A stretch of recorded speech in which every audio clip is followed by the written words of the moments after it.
Hello అండి, the spice route Telugu ఛానల్కి స్వాగతం. ఈరోజు మన రెసిపీ మినుముల పచ్చడి. ఈ పచ్చడి వేడివేడి అన్నంలోకి నెయ్యి వేసుకుని తిన్నామంటే చాలా టేస్టీగా ఉంటుంది. ఆ పూటకు కడుపు నిండా తినేసేయచ్చు, అంత టేస్టీగా ఉంటుంది.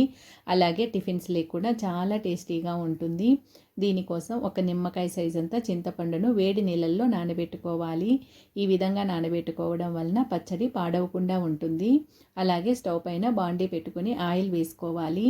అందులోకి ఒక హాఫ్ కప్పు పొట్టు మినపప్పును వేసుకుంటున్నాను. నార్మల్ మినపప్పుతో కూడా చేసుకోవచ్చు. మంటను లో ఫ్లేమ్లో పెట్టుకొని వీటిని ఫ్రై చేసుకోవాలి. మంచి సువాసన వచ్చే వరకు ఫ్రై చేసుకోండి. ఎక్కువగా ఫ్రై చేసుకున్నట్లయితే చేదు వచ్చేస్తాయి. మంచి అరోమా వచ్చేటప్పుడు స్టవ్ ఆఫ్ చేసేసుకొని ఒక ప్లేట్లోకి తీసుకొని చల్లారనివ్వాలి.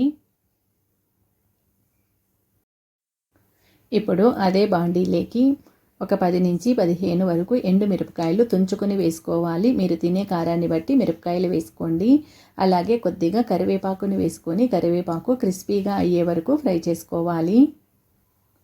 మంటను లో ఫ్లేమ్లో పెట్టుకొని వీటన్నిటిని ఫ్రై చేసుకోండి. ఈ విధంగా ఫ్రై అయిన తర్వాత వీటిని కూడా ప్లేట్లోకి తీసుకొని చల్లారనివ్వాలి. ఇప్పుడు అదే బాండీలోకి కొద్దిగా మెంతులు, కొద్దిగా జీలకర్ర వేసుకోవాలి.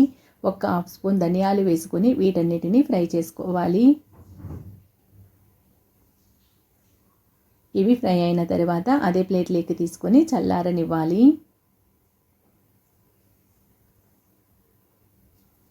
ఈ విధంగా చల్లారిన తర్వాత ఒక మిక్సీ జార్లోకి వీటన్నిటిని వేసుకోవాలి.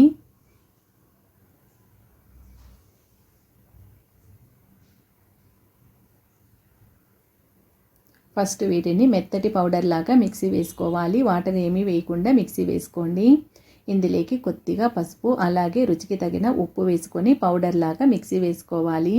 ఈ విధంగా మెత్తటి పౌడర్ లాగా మిక్సీ వేసుకున్న తర్వాత ఇందులోకి 5 లేదా 6 వెల్లుల్లి రెబ్బలు, మనం వేడి నీళ్ళలో నానబెట్టుకున్న చింతపండు వేసుకొని మిక్సీ వేసుకోవాలి. అవసరమైతే కొద్దిగా వేడి నీళ్ళు వేసుకొని మిక్సీ పట్టుకోండి.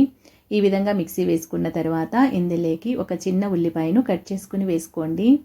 ఉల్లిపాయ వేసుకోవడం వలన ఈ పచ్చడి టేస్ట్ చాలా బాగుంటుంది.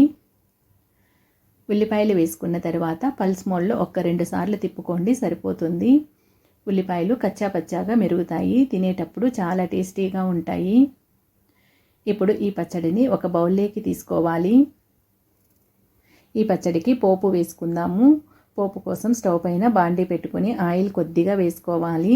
అందులోకి ఒక హాఫ్ స్పూన్ ఆవాలు, 2 ఎండుమిరపకాయలు, కొద్దిగా కరివేపాకుని వేసుకొని ఫ్రై చేసుకోవాలి. ఇవన్నీ ఫ్రై అయిన తర్వాత స్టవ్ ఆఫ్ చేసేసుకొని పచ్చడిలో వేసుకోవాలి. పోపు మొత్తం పచ్చడికి పట్టే విధంగా ఒక్కసారి బాగా కలుపుకుంటే సరిపోతుంది. ఈ పచ్చడి మనకు 1 వారం రోజులు నిల్వ ఉంటుంది. వైట్ రైస్లోకి, టిఫిన్స్లోకి అన్నిట్లోకి చాలా టేస్టీగా ఉంటుంది. అలాగే హెల్త్ కూడా చాలా మంచిది.